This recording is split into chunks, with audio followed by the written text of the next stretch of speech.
Chiefs dominate the Detroit Lions on Sunday night Specifically, football. Brian Branch. And Brian Branch can't handle it. 30-17. Chiefs dominate the Detroit Lions and Brian Branch, who can't hold the L and is visibly frustrated on the field right now. Oh, well. Enjoy the taste of that loss on the flight home. What's up, everybody? Kent Swanson with Maddie Lane here, celebrating a delicious Chiefs victory that got even more delicious as the game closed out. How we feeling, Matthew?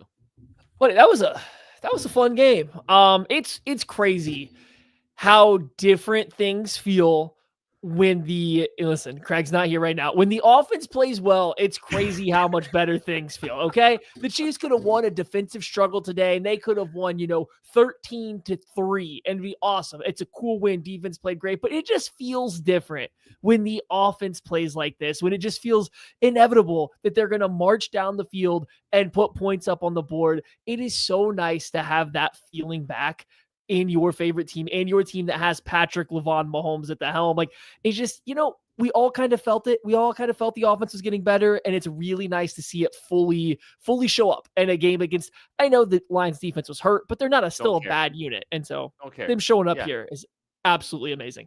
I'm sick of the excuses. I don't care. This offense was incredible tonight. They were fantastic. And oh, by the way, they get their wide receiver 1 back next week.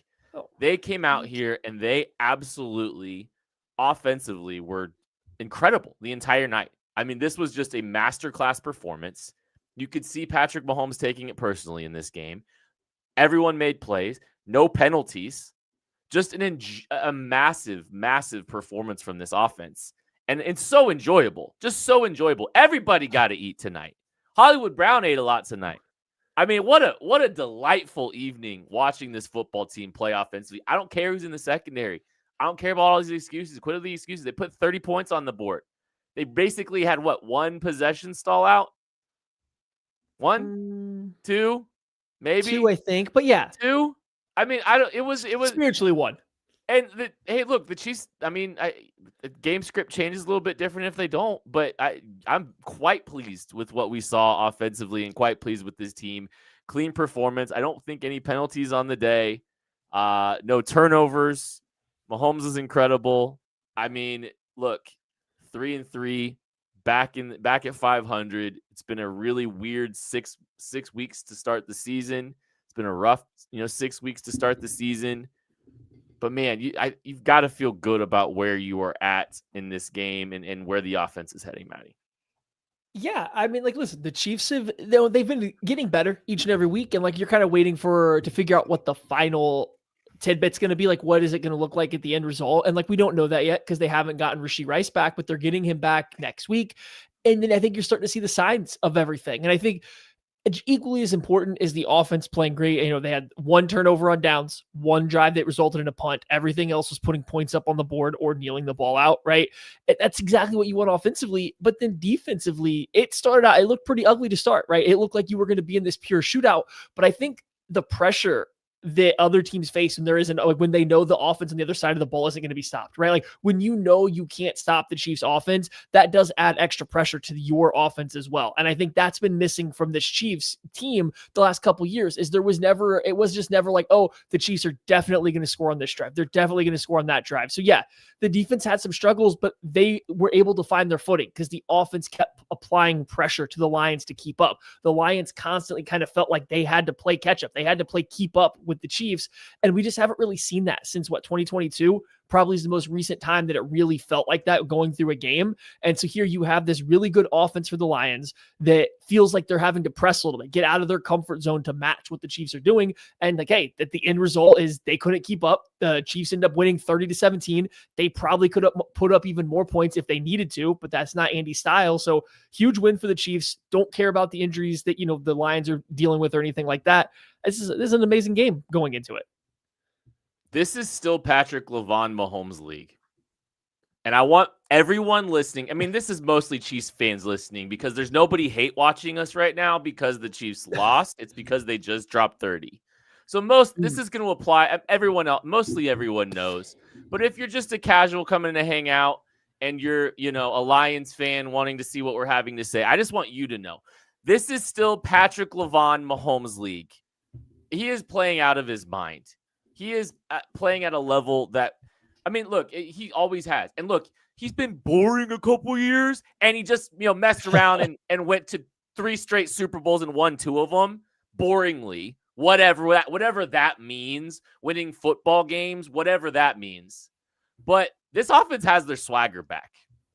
The offense is night and day different than anything that we've seen in the last few years. And his response, yes, I think he played out of his mind on Monday Night Football, sans one mistake, right? And that mistake was the biggest mistake you could possibly make in a football game. But still played unbelievable. Carried it over today. He was better today. He was unreal from start to finish. No mistakes, no poor decisions, really. Great placement of the football. Just a juggernaut. Ran the football well, made good decisions there. Made sure to let Terrion Arnold know, after he runs that touchdown in. 3 touchdowns from Patrick Mahomes in the air, 1 on the ground. Just a dominant performance from the best player on the planet. Say it with your chest a little bit, Chiefs fans, today, because I think y'all needed to hear that. Josh Allen this, great Lamar that. It's Patrick LeVon Mahomes League. Be reminded. He's doing all this without his wide receiver 1. I don't care who you're lining up. I don't care about the excuses, blah, blah, blah. No. The best offense in football is the Kansas City Chiefs in the second half of the season when Rashee Rice gets back. And I'll tell you what. Here's the thing that gets me excited, Maddie. Here's the thing that gets me excited. Not this. Not Mahomes. Not Rashee Rice coming back. Do you want to opine on Mahomes real quick before I get to my next point, or do you just want to let me keep going? Sure. No, I think we should. I think it's worth going on to it because, we talk about Patrick Mahomes a lot being good, but I think this year we've kind of taken a step back because there has been some up and down stuff. Like we've said when he's been very good, we said last week, hey, that Monday night performance, he was incredible. But the biggest story coming up, it's going to be, that pick 6. It was unfortunate that happens, and that takes away from how good he was the rest of the game. But I'm with you. This game was probably even better. And this is, about the 4th game in a row now where he is playing excellent football. And it's not even that he was bad before that. It's just, this is 4 games in a row where I think if you're really paying attention, you are seeing hey, this is the Patrick Mahomes that you've been asking for, right? If you're a non-Chiefs fan and you've been saying, where'd that guy go? Why is this team so boring? Why is this guy so boring? Where's the fun player? Man, just watch this game. I understand they didn't really air the ball out downfield. And once again, I think the Lions did a good job stopping that. But watch some of the stuff he does, some of the manipulation of arm angles, of the routes that he is throwing, the zip he's putting on some of these footballs to go right by these Detroit Lions linebackers' hands or heads on multiple different occasions. It's just the control, the mastery that he has, not only of the game, but you're seeing the physical stuff start to pop out again right now. You're seeing a guy who is playing more comfortably with the team around him, a guy that has confidence in throwing to the majority of the receivers that are on the field, a guy that can trust his offensive line, with Jalen Moore having to step in for your starting left tackle who you don't know isn't playing until 3 hours before the game. He steps in, and you still can tell that Mahomes was feeling more comfortable behind this offensive line than he did at any point in time last year. And it's just allowing him to play in a way that everybody's been asking for. And so now you're going to start seeing his name right up there, probably with Baker Mayfield for the MVP of the league. You're going to start having a lot of people who haven't tuned in to watch every Chiefs game so far this year that are going to start to argue with you and tell you he hasn't been that good. But I don't know, you put up too many more games like this, I don't, there's nothing anybody can say. Everybody just watched this game and just saw, a masterclass performance. We're kind of going to be at that point again where it's just well, he is that good again, and I guess we're all chasing him. He never stopped. He never left. He just messed around and had the best 3 years history in the National Football League, the best 3 year stretch in the history of the sport. He never left. He just boringly won all of the games and boringly won 2 of 3 Super Bowls and went to a 3rd one. That's all he did. Sorry. Everyone's sitting here going, oh, look, style points. Oh, look at this stat merchant getting these, stat padding, blah, blah, blah, blah, blah. And they didn't win a Super Bowl. They didn't do it. They still don't. They're still waiting on their first. And the best player on the planet is still in Kansas City. He always has been, always will be. And this was what I was going to get into, Maddie. It cannot be over. Like, look, Jalen Moore, I think is a massive. Josh Simmons, Jalen Moore is a massive story today.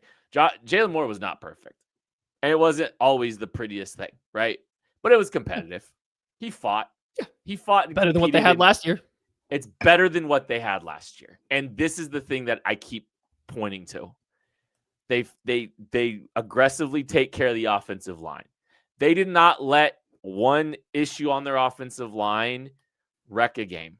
It wasn't Wanya Morris starting over on the left side for the Chiefs today because they insulated themselves well on the offensive line, and they've aggressively corrected it yet again. It was such a massive thing to say, okay, I don't know what's going on with Josh Simmons. I hope everything is okay with Josh Simmons and his family. Thoughts, prayers, whatever's going on with Josh Simmons and whatever's going on there. For the Chiefs to be able to, on a whim, throw Jalen Moore out there into a massive Sunday night football game against one of the NFC's best, and for him to compete and play capably enough that this offense doesn't have an issue at all. What a massive success. And I think that's what it is. It's the confidence Mahomes has in this offensive line and the group up front now more than he ever has in the last few years. I think it's just changing how this thing looks. And I think that's reason to be excited because that was just a tremendous response and a great job by the offensive line piecing that thing together for Mahomes this week. No, absolutely. Like they definitely did some stuff to protect Jalen Moore, right? Like I think we saw early in the game, they were doing a lot of like sprint out or moving the pocket to the right, which is what you should do, right? That's what you should do going up against a premier pass rusher and you're starting a backup left tackle. So I think the team as a whole from the game planning aspect treated it well. But then I thought Jalen Moore, performed well above what you would expect from a backup left tackle. I thought he played very good and he was doing just enough repeatedly to not be any kind of issue. And as the game went on, there were a few times where different rushers were getting the better of him, but it was never game wrecking. It was never something that impacted Mahomes on the next play, right? Like you never saw a point where Mahomes all of a sudden got skittish or stopped trusting him as much like it was kept happening last year and the year before. And then heck, next to him, let's give him another shout out here. Kingsley is just getting better and better almost every single week. And I know that Detroit doesn't have the most dangerous interior guys right now, especially while Aleem McNeil's not back and like trying to work back from his injury. So I get it, not the most deadly interior rush, but still like this is stuff that probably wouldn't have looked this good for Kingsley last year if he was just rushed right into guard. Heck, it didn't look this good in week 1 or 2 for Kingsley when he was out there. So he's playing better and better. Another week where Juwan Taylor doesn't commit a penalty. Trey Smith, phenomenal game I thought from him, and Creed Humphrey, like you come to expect. So this offensive line's playing really well. And I think Mahomes is starting to like really get those benefits, right? It's, we're in week 5 now, week 6 now. So you're 6 games in, and I think you're really starting to feel like what that's like for Mahomes. He now has this trust in that unit that a bad play isn't going to set them back. One bad play, no matter how bad, isn't going to completely ruin everything they've built up. They've kind of built up this trust that they had not gotten to in the past couple seasons. So I think it's going to be huge going forward. You said it earlier. This team is probably going to easily push to be the best offense in the back half of this year in the entire NFL. I think a big part of it is Mahomes. A big part of it is the weapons. And a big part of it is how this offensive line just continues to get better and better week after week. Tell you what, I like them. I like where they're at better than, Detroit is right now. I like them better than where Buffalo is right now. I mean, I'm feeling good, man. This team doesn't have wide receiver 1 right now. Rashee Rice was trending towards being the best receiver in football last year with what he was doing last season, and he hasn't even played yet. And so things are just clicking for this thing at the right time, and I think it's going to just only keep growing and growing and growing. And there's always going to be, Mahomes, he definitely had some moments where he took some things personal today too, and I think that was really, watching him run physically, watching him create, watching him extend plays, but then just having the awareness to know where to go with the ball, like this little spin with Hutchinson right here, getting out of trouble there, and then being able to turn, and then I know exactly where I need to go with this football. Just masterclass performance from Patrick LaVon Mahomes. If you were, I hope some of you are out there getting a chance to watch that today. And I'm calling all Chiefs fans right now. You could be on the field at the 50 inside GEHA Field for the official coin toss at a Chiefs home game this season.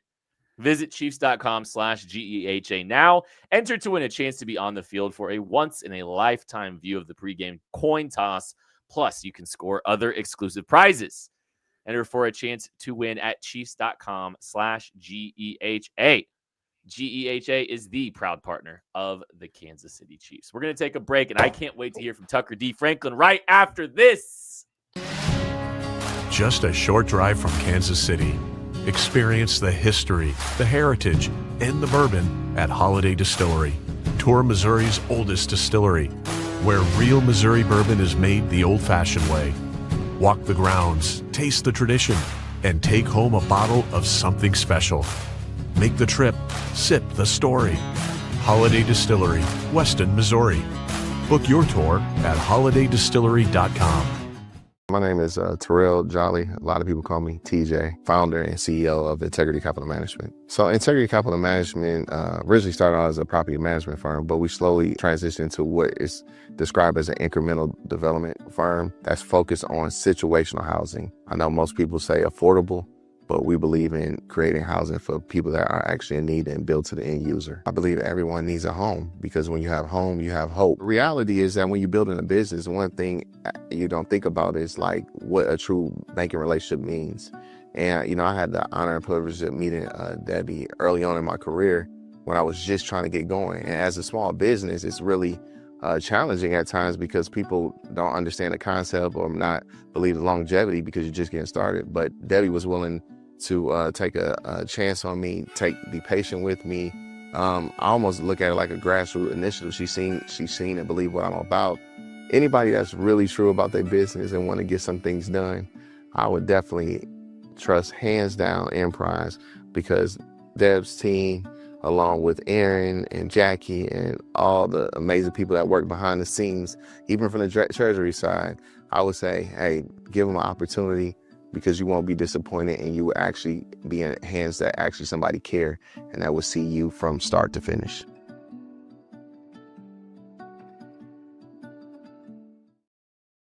Chiefs 30, Detroit Lions 17.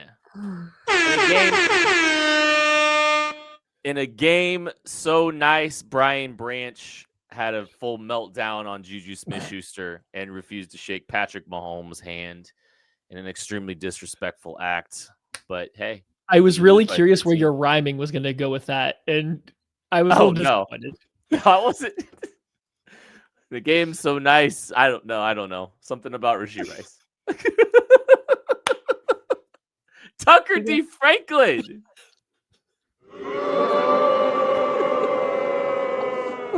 Is that for me or you, Tuck? That was for you. Oh gosh, no, that's good. I was in a really good mood before that joke. I appreciate everybody in the chat. Hell yeah! Oh yeah, we're getting rowdy today for a whole different reason. Yeah. For a whole different reason on today's post game show. Shout out everybody. Yeah, I know I got the sleeves on. I see the chat. I know I got sleeves on. Matt doesn't have sleeves on. Matty might make me pop the tarp off in the mid podcast. Who knows? That probably won't happen. Let's go. Fellas, that was a fun football game, huh? I mean, there's a lot to talk about from that one. First, I want to talk about on TV after the Chiefs got done whooping the Lions' ass on the field, and then off the field as well after they got done whooping that ass afterwards. Chiefs Patrick Mahomes on the scuffle said, "We play the game in between the whistles.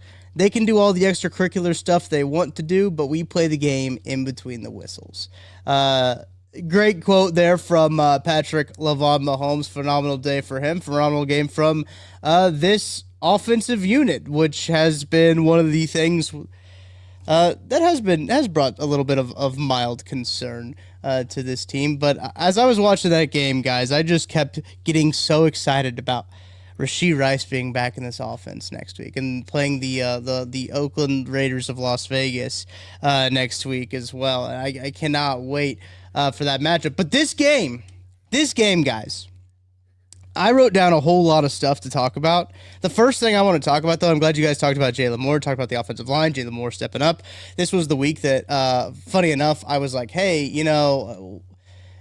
Christian Fulton was inactive once again this week, and I was like, if Christian Fulton's inactive, Elijah Mitchell's inactive, and then Jalen Moore is active, but it's not really playing a whole lot. Like, you're spending a lot of money for players not to be playing. But now Jalen Moore comes in and proves why you paid him all that money. I want to talk about him more, but first, I got to talk about Travis Kelce, guys. I think we need to talk a little bit about Travis Kelce, because what I gathered from that, guys, is Third and Kelce is back on the menu. Travis Kelce has figured it out. Third and Kelce is back on the menu. I can't figure it out right now. I was going to try to do it real quick during that break, how many of his catches came on third downs, but there were a couple of crucial third downs, at least late in that game, where Travis Kelce was the guy that he went to. And yeah, that's been the thing for years, right? With Travis Kelce, Third and Kelce is always what you guys plan on. Hasn't been that recently. It hasn't been that recently. And so the fact that Travis Kelce showed up, played a really good football game, 6 catches, 78 yards on 7 targets, had that one drop. It's kind of a weirdly placed ball, but it's a ball that you usually see Travis Kelce catch. So I think there was a little bit of share to blame there. I believe that was also on third down. So obviously Patrick Mahomes not going away from Travis Kelce anytime soon. And to see him come up and make those plays, even have some yards after the catch as well. I mean, Travis Kelce, looking at it here, leads all receivers today, 78 yards on his day. Average yards per catch, 13. Longest was that 17-yarder that he got, I think, pretty early on in the game. But I want to shout out Travis Kelce. Make sure Travis Kelce gets his due. There's been a lot of murmurs and chatter about Travis Kelce not being as productive early on in the season. Rightfully so. He hasn't been. They haven't gotten the production that they have anticipated from their tight ends, Noah Gray included, when it comes down to that. Now they're getting production from their tight ends. You see Noah Gray sneaking in 2 catches for 25 yards, had that long of a 19 as well on 2 targets, catching every one of his targets. So, I mean, now they're getting productions from their tight ends. This is kind of when you feel like when they get their tight ends running, that their offense starts to hum a little bit more. And look, there's a stat that goes along with this as well too. I think when you talk about just like targeting tight ends, a lot of times those are linebackers or safeties covering them, right? The safety room banged up a little bit, so it was a lot of linebackers. This is from Next Gen Stats.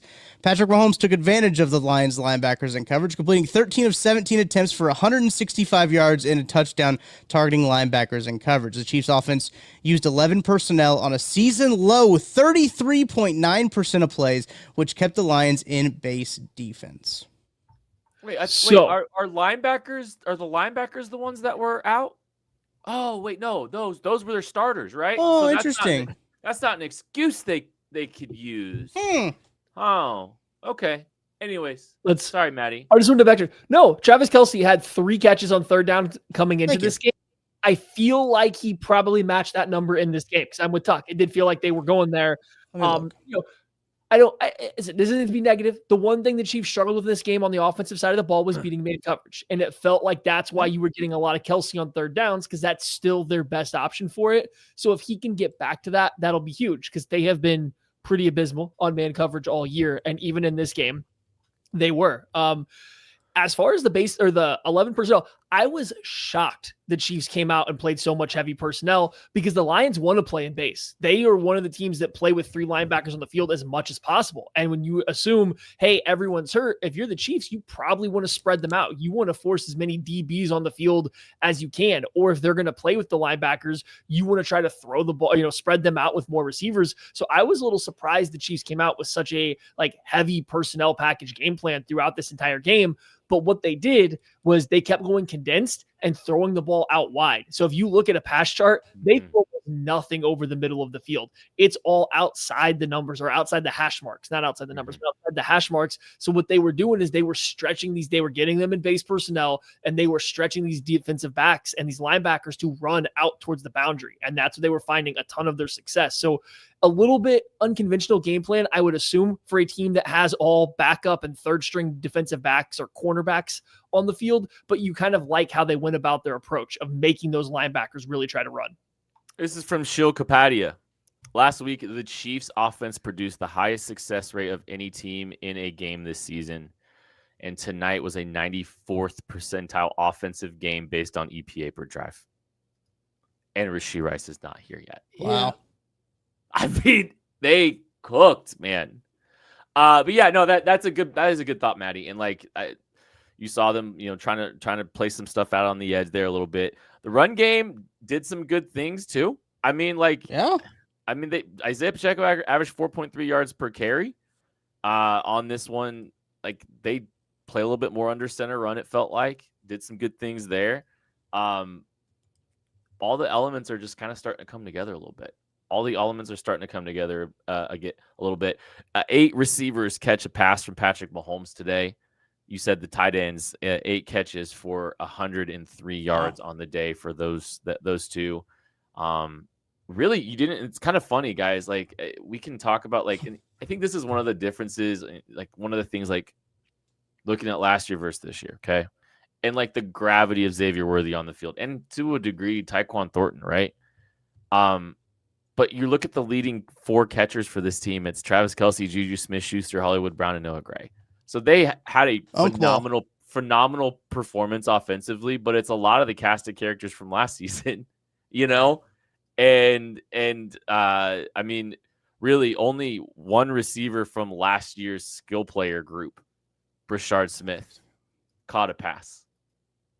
It's 3 catches for 21 yards. Hollywood Brown mostly counts. I know. But all the offensive production came from players that were here last year, essentially, for large stretches of the season. And I think I like that. It's just like it's the comparison of like how much confidence Mahomes is playing with, how much I think just having competent offensive line play has gone towards this team finding success offensively. And I think that's the big thing I keep sticking to is you can just see the amount of confidence that Patrick Mahomes is playing with, and it is a lot of fun to watch. Do we want to talk a little bit about the defense? Because we haven't even said a single thing about them. Definitely should. Yeah, I want to follow up on my Kelce stat because I actually did it. He caught 2 third down passes today. His catches on by downs go second down, first down, second, third. Oh, so close. Almost doubled up though in one game. He about did it. That's my Travis Kelce takes. Great. Defense. Great takes, Tuck. Great takes, Tuck. Let's talk a little defense. Let's do it. I think early on it did not feel like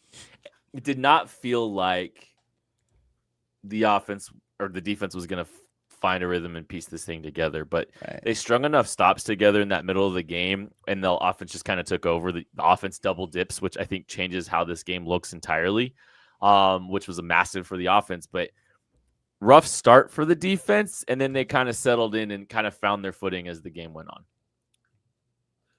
Yeah, I mean, I think this looked like it was going to be a textbook shootout, right? Like this game looked like it was about to be back and forth, but then the Chiefs defense, first of all, the Chiefs had the 4 and out, or they not 4 and out, but they get turnover on downs, and the Chiefs defense has to come up big after that. But the Chiefs defense kind of stumbled onto something there. And I do think it goes back a little bit to what I was saying is it became very evident that the Lions were going to have to score on every possession to match what the Chiefs are doing. And I do think that adds extra pressure. That doesn't take away from what the defense did. I just think that adds some extra pressure. And you think the Lions started to feel it. So when things weren't as easy, it became a bigger deal. And what I thought you saw the Chiefs do was they started adding even more run blitzing into the game plan. Like they were doing it to start the game, but all of a sudden you started having Leo or Drew Tranquil would be lining up essentially as a wide alignment for a linebacker. So a 5-0 alignment, but then they would still be run blitzing into an interior gap. And I think Leo got a couple tackles on the run like that. Drew Tranquil, I think, blew up a guard where he was coming downhill into the A or B gap from outside. So they kind of started stuffing some of the interior runs for the Lions, and that forced them to be more of a just drop back and pass it team.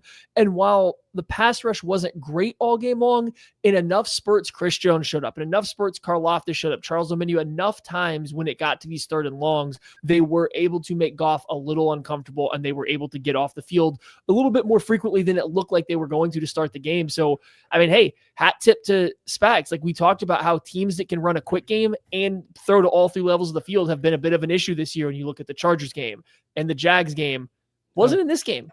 Right? Like Goff can do those things, and it wasn't in this game. So they kind of figured out something they needed to do to get those third and longs. I think what the big thing was, I was talking to Matt Hamilton during this game, and we were kind of talking about just how the Chiefs defense kind of flipped that switch. I think the biggest part of that, and this might seem crazy, guys, is tackling. Like their tackling got a whole lot better, and they're being able to stick on guys, bring them down on first contact was kind of the turning point of that game. We know the Chiefs pride themselves on being a really good tackling secondary and just being really good tacklers. But those first couple drives there for the Lions, I mean, man, between Gibbs and Montgomery, they were getting extra yards. They were running all over them. It seemed like missed tackles forced were really high for those, especially those two backs. Then they kind of were sticky on these screens. They were able to come up and make plays, Maddie, like you were talking about. They kind of stuffed out in the interior stuff. I think really what it came down to, and it might seem elementary in the fact, is that they just got better at tackling. And that seems like you think, oh yeah, no, like that makes sense, like why they were better. But like honestly, like how much momentum that swings if like you just see how you can hit a guy, stick him, bring him down at the line of scrimmage for your whole defense, I think can't be understated for how that does. But really for me, it just seems like they tackled a lot better. And like, it's crazy how much that does for the defense. And it really seems like it kind of turned the tide here, especially in that middle eight. I think this is just a through line consistently through this game, right? The Chiefs go into Jacksonville and they play a terrible game, and they have no business losing that football game, but it counts as a loss because they made massive mistakes in every phase of the game. And so the response from this football team was cleaning up and going back to the simplicity of things, right? And they played mistake-free football with penalties. They tackled unbelievably well.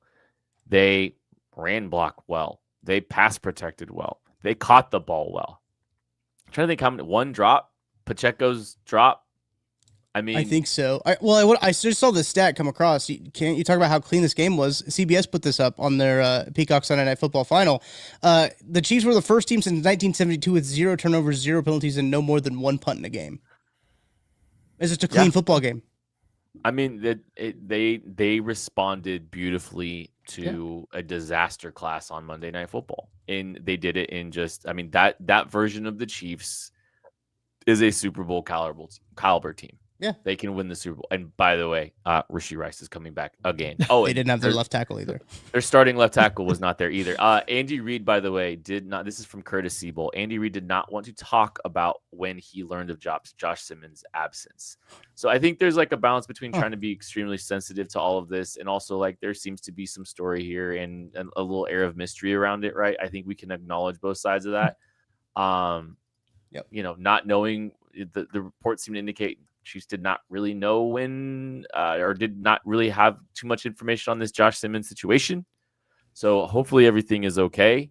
And hopefully that all gets resolved, whatever happened and whatever's going on there and whatever communication there was. So Mahomes says that the offense has been all about building depth and mentions Rashee Rice will only add to that. Yeah. So that is absolutely true. Fair point. Go.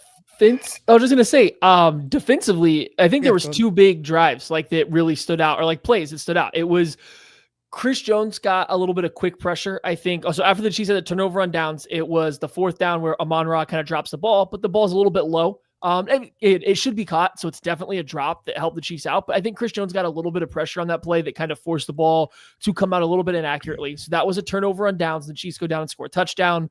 Lions punt.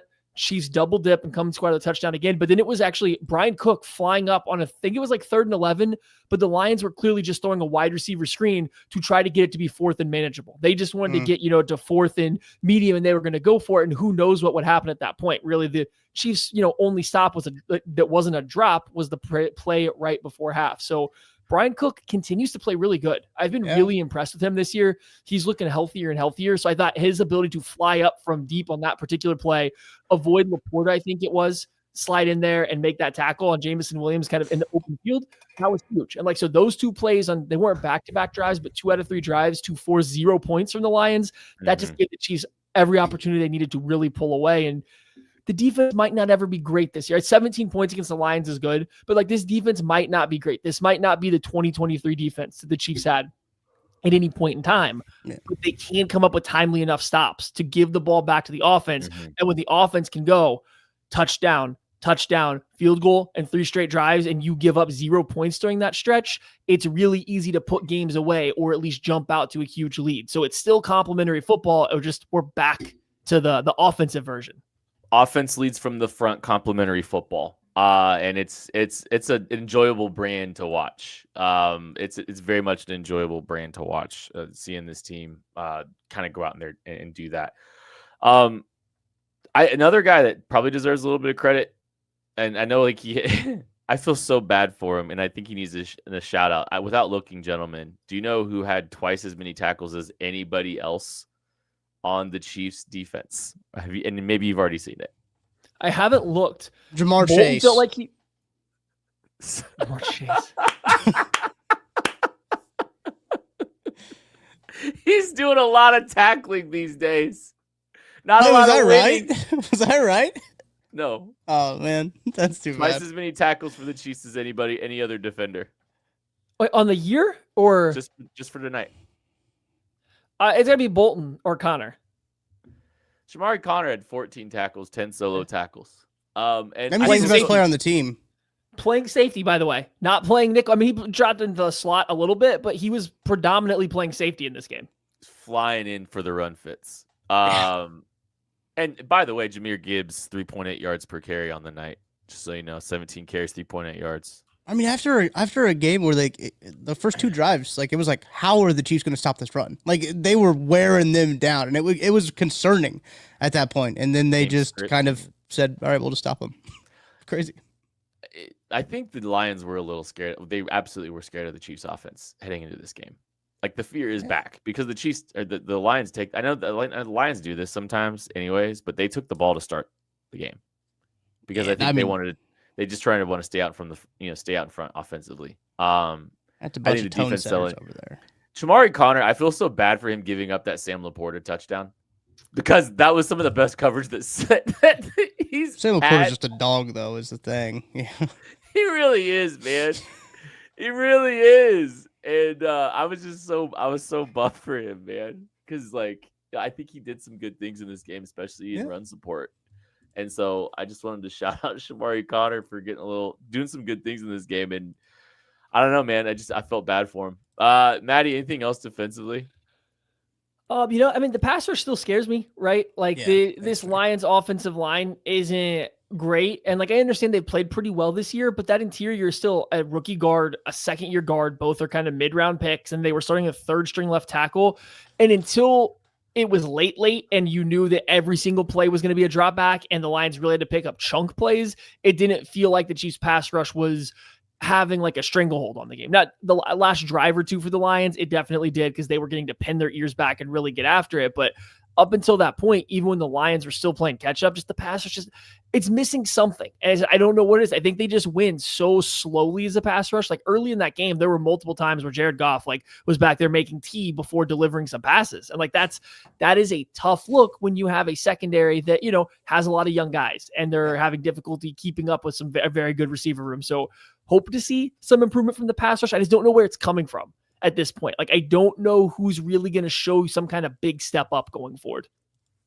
Chris does get a sack today, had some quick pressure today, which was good to see. I think it's just a matter of consistency and frequency. Like a little bit of, it's probably not going to be the same that it was a couple years ago.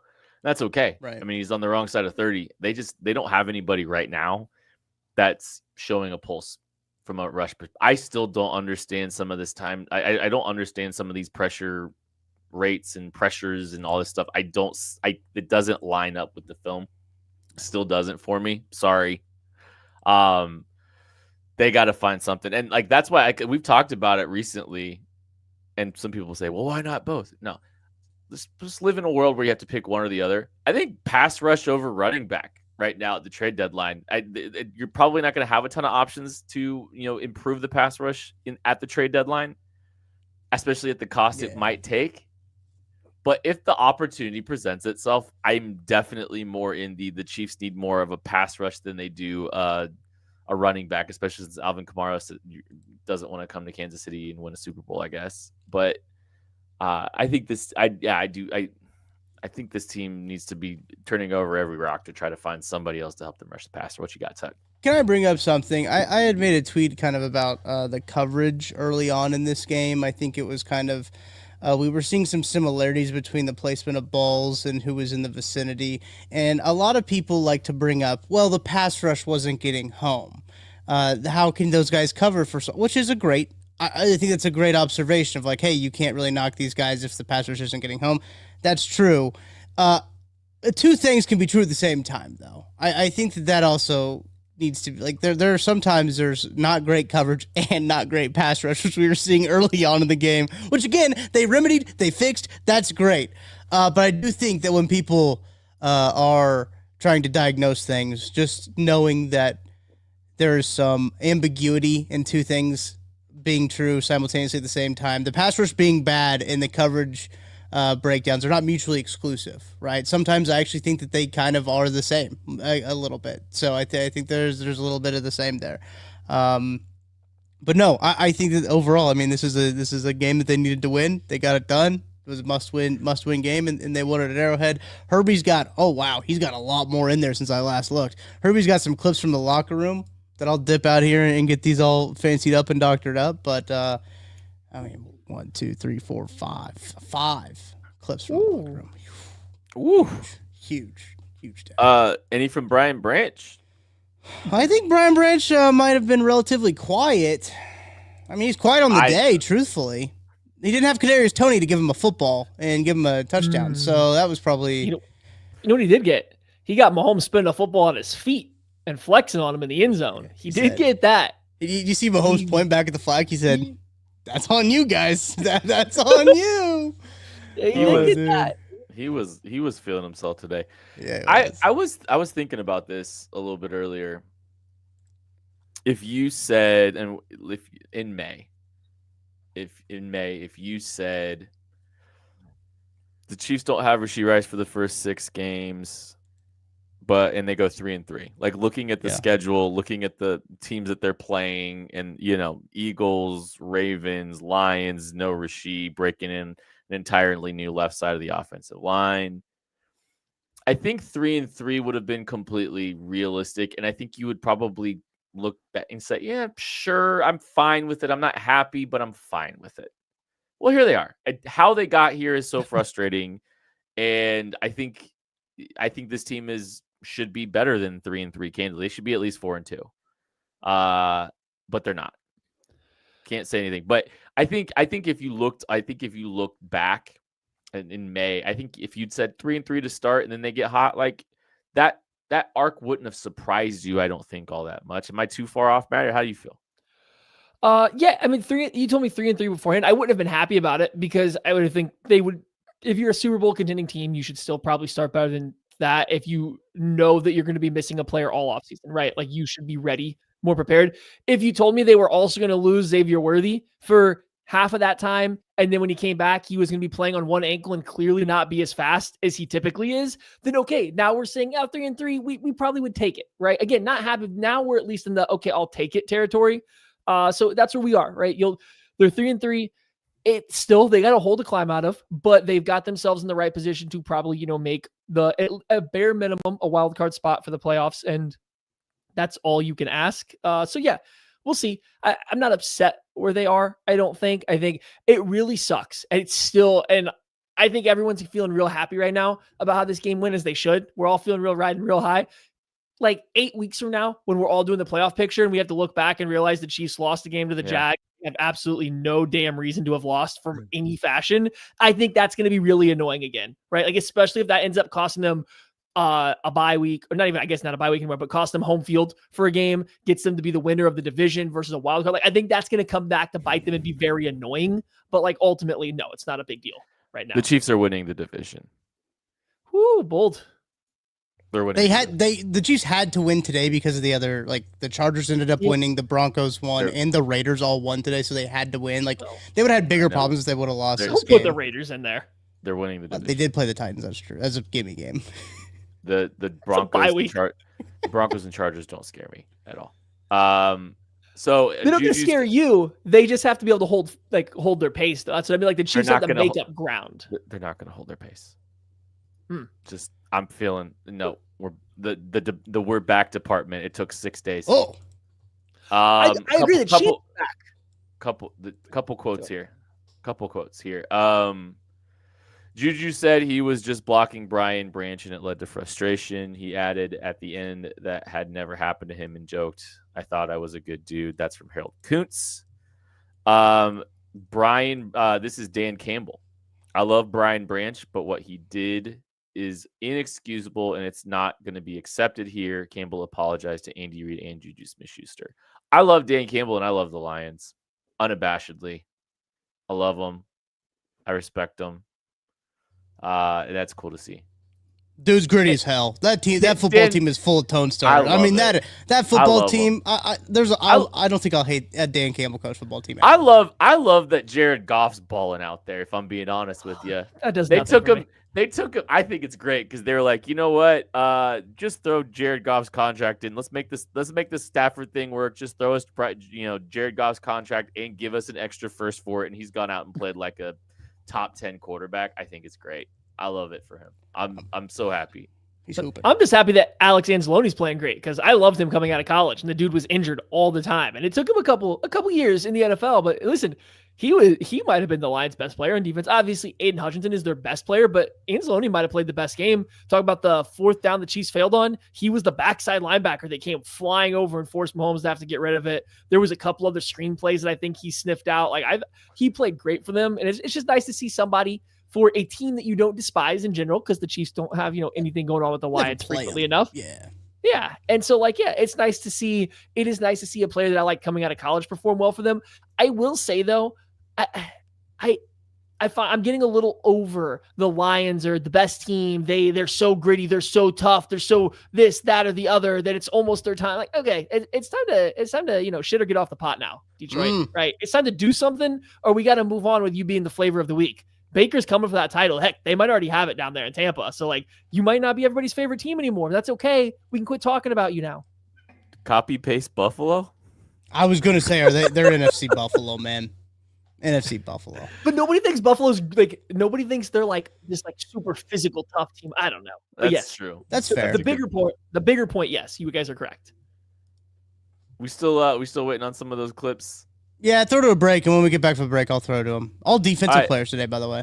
One more break, and we've got toast game, and we've got clips from the locker room coming right at you. The game was quick. There you go. Chiefs Kingdom, I have got a question for you. What is your favorite touchdown? Well, for me, I can confidently say that my favorite touchdown, it's the next one, because with DraftKings Sportsbook, an official sports betting partner of the NFL, every touchdown could bring you closer to cashing in. From the first touchdown score to anytime touchdown props or the thrill of live in-game betting, every snap is loaded with opportunity. From spreads to money lines, same-game parlays, regular parlays, you want it, DraftKings has got it. Here's the best part. Bet just $5, and if your bet wins, you'll get $200 in bonus bets instantly. I use DraftKings Sportsbook, and you should too. Your team hitting pay dirt pays out to you. Download the DraftKings Sportsbook app now and use code KCSN. That's code KCSN to turn $5 into $200 in bonus bets if your bet wins. In partnership with DraftKings, the crown is yours. Gambling problem? Call 1-800-GAMBLER. In New York, call 877-8-HOPE-NY or text HOPE-NY 467-369. In Connecticut, help is available for problem gambling. Call 888-789-7777 or visit ccpg.org. Please play responsibly. On behalf of Boot Hill Casino and Resort in Kansas, fees may apply in Illinois. 21 plus age and eligibility varies by jurisdiction. Void in Ontario. Bet must win to receive reward. Minimum minus 500 odds required. Bonus bets expire 7 days after issuance. For additional terms and responsible gaming resources, see dkng.co/audio. An absolutely delicious Chiefs victory, 30-17 over the Detroit Lions on Sunday night. Football, offense, firing on all cylinders, and defense closing some things up as the game goes on. Here's a fun stat. Curtis Siebel pulled this. Curtis is getting a lot of shout-outs on this show today. I love Curtis, man. First two Lions drives, 21 plays, 141 yards for the Detroit Lions. Last six Lions drives, 33 plays, 156 yards. Is that good? Hey, that's very very good from the defense and the offense leading from the front at that point as well. So a lot of good things over at Arrowhead tonight. And we have live sound from Arrowhead, don't we, Tucker? We do. We got a bunch of defensive players from Arrowhead. Great defensive performance. Great way to start talking to Jaden Hicks. We got Ashton Gelati in the mix as well. We got other rookie. Oh, Omar Norman Lott. He's fun in this. He's fun in this one. You guys are gonna like this one. Noel Williams. Wow, we're getting all the defensive rookies in this one, and then Charles Minihue get to close this one out. But we have 5 different clips for you, about 3 minutes of sound. This is from Herbie Teope. Right after the game gets done, Herbie Teope sitting down with these defensive players in the Chiefs locker room. This is just from moments ago in the Chiefs locker room. Here's what they had to say. You hold the Lions to 17 points below their season average. What went into this dominant defensive performance? Yeah, this was a big step-up week for us, especially on the back end. They were the number 1 scoring offense in this league, so we just took it upon ourselves and, decided that we're going to step up this week, and then we're going to build on top of that. So we did a really good job of, stopping the run, stopping their passes, and just everything executed. How big was this win for you guys, especially coming off of the Jacksonville loss? Obviously, it was a big win for us. Obviously, we're playing against a hard-nosed team, a tough team. So just to be able to go out and win like that and, control the game, that's what we want to do. And obviously, there's things we can correct, but it means a lot to us. You talk about controlling the game. I mean, you hold Detroit 17 points below what they've been averaging this season.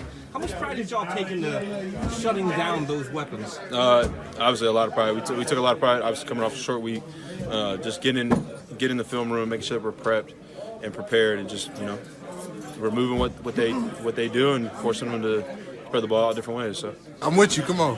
What went into that defensive performance against the Lions? Just grit and next play mentality and just playing hard. 17 points below their season average, though. I mean, what was the mentality coming into this game to shut that offense down? Just playing hard. You got the big man right here, Chris Jones. He's leading the front. We call him the Piston. And without him leading us, I don't know if we could have got it. But shout out to Chris Jones. Good win. Hell yeah. What went into tonight's defensive performance to shut down that Detroit Lions offense? just preparation. All right, Jalen. Just preparation throughout the week. Just trusting our technique, gluing together in the game as a defense. I think we're pretty tight as a defense, and it just led to us flying around, flying to the ball. Knowing what kind of weapons they had, I mean, y'all shut down Jameson Williams, St. Brown. I mean, that potent running back attack, and you just limited them. What went into the practice this week that you were able to execute that tonight? We knew we had a short week, so it was about getting our bodies back and then just following the game plan and Spags and my position coach talk about. And I mean, we was ready, man. We were hungry for this one. This was a must-win situation, and we've been here before. I mean, these guys been here before. I'm seeing it. I'm catching along. So, it was just an attitude where we're going to the game like we're gonna win. Like there's no other choice. Charles, what went into this defensive performance against this Lions team tonight? I mean, just executing, playing the call that's being called, and doing it at a high level, really. Trent McDuffie told me earlier in the week that tonight's game was just going to be about trusting the process and Spags' defensive plan. How much pride did y'all take in, shutting down this Lions offense? I mean, that's our job. Our job is to go out there and put a performance out there that we will like, and we did that. And kudos to the guys out there, everybody that played out there, bro. Like, we definitely did what we need to do. That was sound from a victorious locker room at Arrowhead Stadium. All defense there. Good vibes, man. Great vibes from those interviews. There should be, man. There absolutely should be after a game like that. And look, we can continue to acknowledge all these issues with the defensive side of the ball that we have concerns over. It's largely, the results have been pretty good for this team for a large stretch of the season at the same time too. Like I think relative to the expectations, right? So like I think they've surprised us with the results several times this season, and like I think this was another one, right? Holding the Detroit Lions to 17 points. kind of weathering that early storm. Man, I'll tell you what, that early opening drive was demoralizing. Yeah. But then you, Yeah. I mean, Jared Goff, they go 9.5 minutes. Jared Goff bobbles the ball and scores, but they call the illegal shift, which fantastic. Thank you. The correct call, by the way. That is the rule. Correct call. Mhm. It is the correct call. But like that could have been could have been absolutely demoralizing way to start a football game. 1/6 of the game going away before you even touch the football. Like, golly, man. But good on the Chiefs for just kind of bouncing back, responding, and putting together a really strong defensive performance and letting the offense kind of get into a situation where they can, like, that middle eight, man. 2 touchdowns back to back. That really kind of flips the game. It changes the game script entirely because now the Lions are down 2 scores for the large majority of that game now. So absolutely massive performance, both sides of the football, big game. What do you got, Maddie?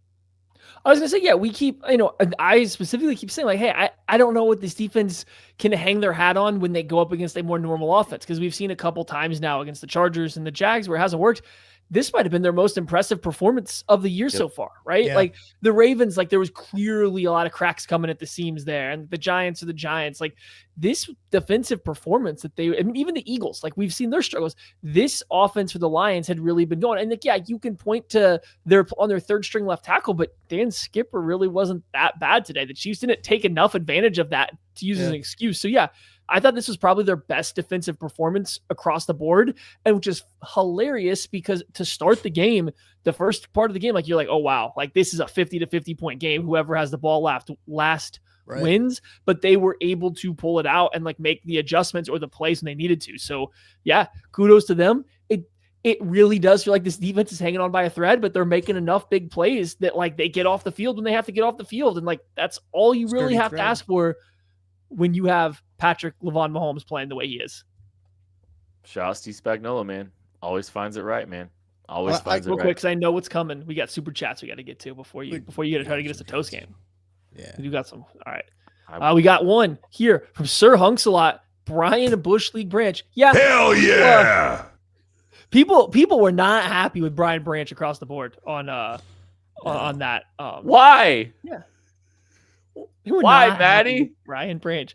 Well, he kind of went and slapped Juju Smith-Schuster in the eyeball. So that wasn't great. So yeah, they weren't happy with him. We got one from Green. I don't care. Get Simmons. I think this is in regards to probably Jeffrey Simmons. Oh. Or yeah. I think this is a trade to get him from the Titans would be my assumption, but I don't know. I didn't catch it in real time. But yeah, hey, listen, any defensive line help would probably be useful for this team, right? Conceptual Caleb. I think you said 3-3 before everybody got to eat gets back before this, which is Rashee Rice. For those of you that don't know, I still get enough questions about that. EGE means Rashee Rice got back before the season. I would be happy. AFC missed their chance to build a great lead. Watch out. Spooky season. Yeah, I think that's fair. I think it's fair. The Chiefs could be in a lot worse spot than they are right now. Caleb also got in here. Chamar Connor and his best spot safety. I agree. Connor playing safety. That's where he should be. He's been good from there. Joseph Jackson. Shout out every week, Joseph. Patrick Mahomes MVP. Building it. Him and Baker right now. Him Building and Baker. It's him and Baker. Listen, you can keep your Josh Allens. You can keep your Sam Darnolds. It's Baker Mayfield and Patrick Mahomes right now. Get out of here, Sam Darnold. Sam Darnold. He didn't have the best 3 seasons. The team did. That's from Green in regards to, I think, Mahomes and the Chiefs. Correct. And finally, can we trade for an edge to help Jones in the middle from Reggie Comedy? I appreciate it. You were talking about this earlier, Kent. I agree a defensive lineman would help this team more. I think it's a lot more difficult to get a defensive way harder trade deadline, and probably to incorporate them than it is a running back. Because a running back, you just kind of plug them in, and they cost nothing. You just need someone to get Terrell Suggs. Pause. It's really hard to find someone that's going to be cheap enough for them to fit it in the cap. It's going to be hard to find someone that some team's willing to give up, period. And then the draft capital required to get a pass rusher is going to be higher than what it is required to get a running back. So enjoy Devin Singletary here in a couple months. In a month. A couple weeks, maybe. Hey, Summer I got one thought before we go to toast game, because it's not really a toast game, but it's something I definitely want to get out about this game. I think early on in the week, it might have been, it probably was actually Wednesday because the Chiefs were on a short week. I think I had tabbed this game vibes wise as Tampa Bay in 2022, as with the Chiefs lose to the Indianapolis Colts the week prior, and you're thinking, oh no. This team now has to go face the best team in the NFC on Sunday Night Football after losing a game to the goddamn Colts in a game where Sky Moore, hey, shout out Sky Moore mentioned, and after that, you got to go to Tampa Bay to take on the best team in the NFC, and they go out there and wax them. What happened in this game? They lose a game to the Jacksonville Jaguars, who lost to the Seattle Seahawks today, by the way. They lose that game. It feels like all hope is lost for this team. They host the best team in the NFC, and they wax them. Good vibes, I think, coming on for the rest of the year. It's toast game time. Oh, shit. I wasn't ready. That's my bad. Try to do a fun transition there. Hand up, guys. Know. That's all me.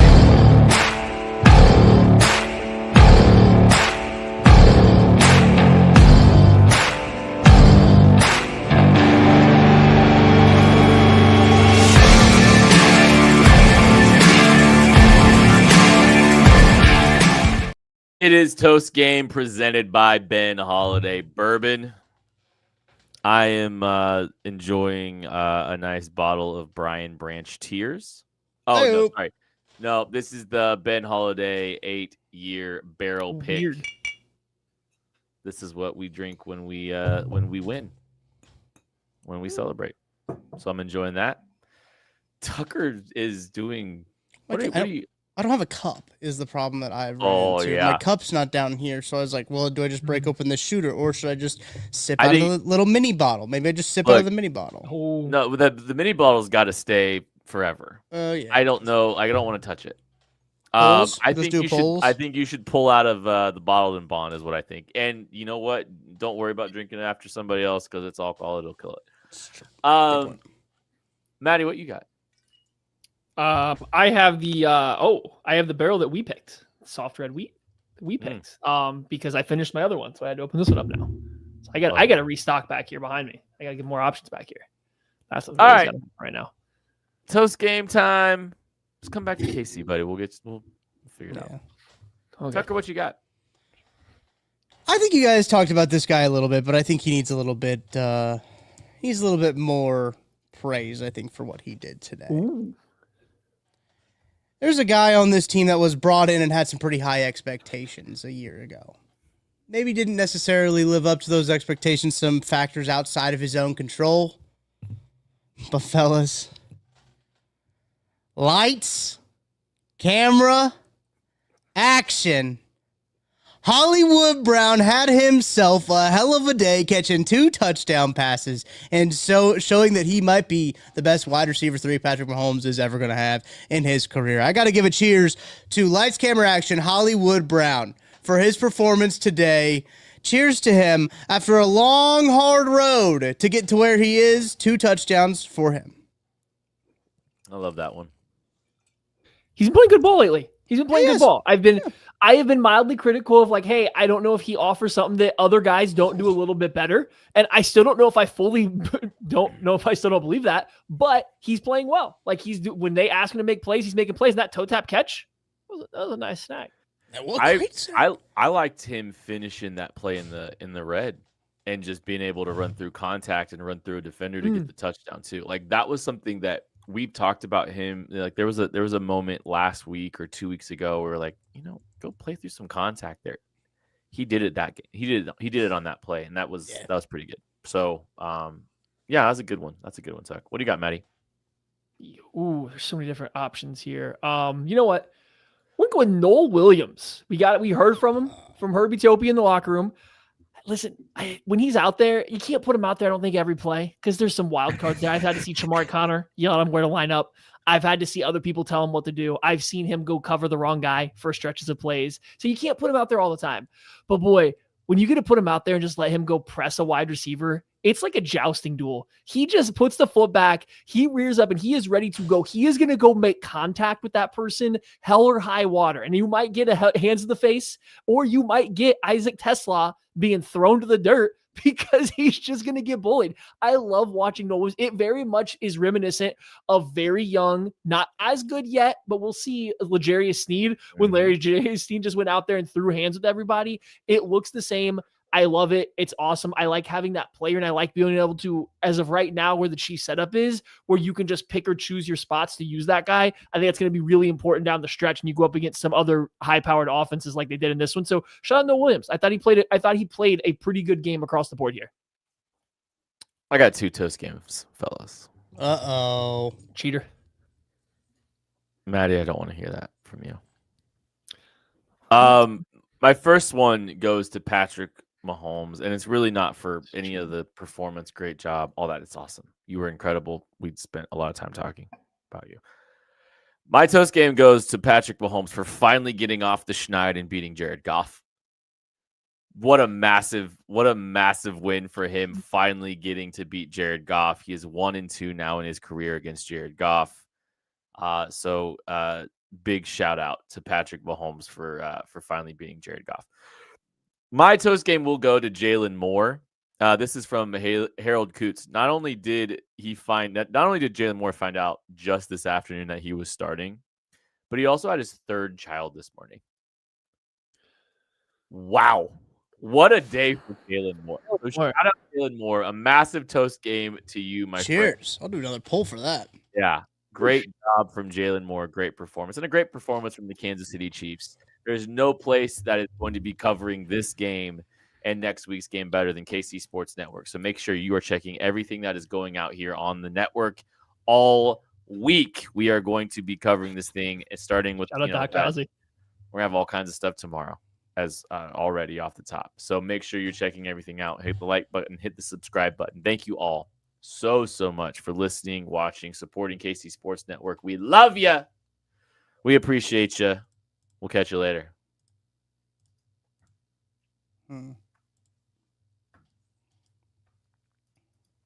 What a game.